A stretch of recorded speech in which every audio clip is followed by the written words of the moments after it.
አሰላሙ አሌይኩም ወራህመቱላሂ ወበረካቱሁ።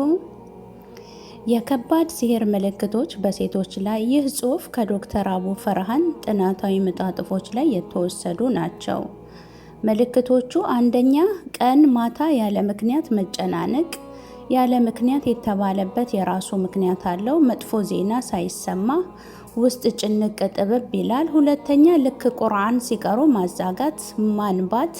ይህንንም ከሲህሮች ውስጥ ዋነኛ መለያ ዘዴዎች ናቸው። ይሁንና የጅን ጥቃት ብቻ ሲሆን ቁርአንን በምንቀራበት ወቅት ዓይንን ማቃጠል፣ መቆጥቆጥ ይኖራሉ። ሶስተኛ፣ ብዙ ጊዜ ሰዎች ፊት ሲቀርቡ መፍራት፣ ማውራት፣ ሰውን መቅረብ እጅግ በጣም መፍራት።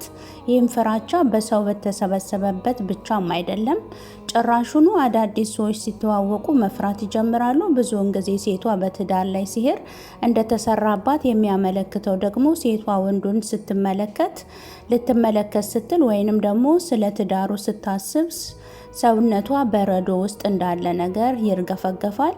አራተኛ፣ ደንቆሮ ልብ መኖር፣ ነገሮችን መርሳት፣ እርሳና በቀላሉ ይጀምራል። ለምሳሌ ሞባይል ያላስቀመጥሽበትን ቦታ መርሳት።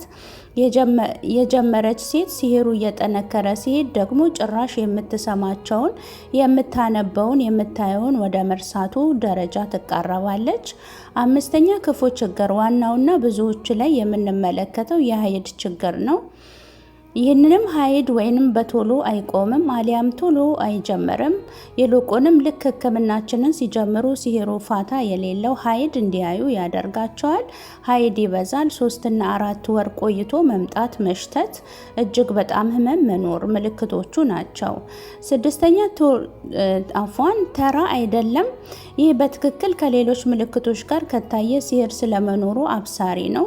ይህንንም ልብ ምት በፍጥነት መምታት፣ ከመሬት ተነስቶ ራስን የምንስት እስከሚመስለን ድረስ የልብ ትርታ በጣም ይሮጣል።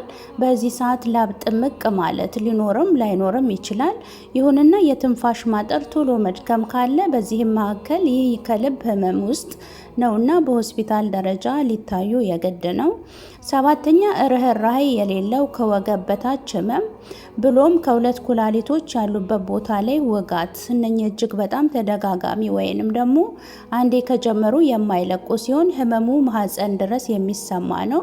በዚሁ አጋጣሚ የሽንትሽ ሽታ መከርፋት የሲህሩ መጠናከር አመላካች ነው። ምልክቶቹ ይቀጥላሉ። ህክምናውን በቀልብ ዶክተር ቴሌግራም ቻናል ላይ ይቀጥላል።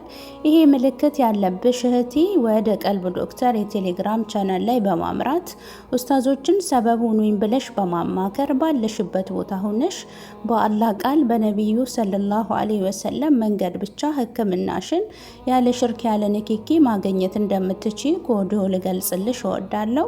ከልብ ማፊያን እየተመኘሁኝ ወሰላሙ አሌይኩም ወራህመቱላሂ ወበረካቱሁ።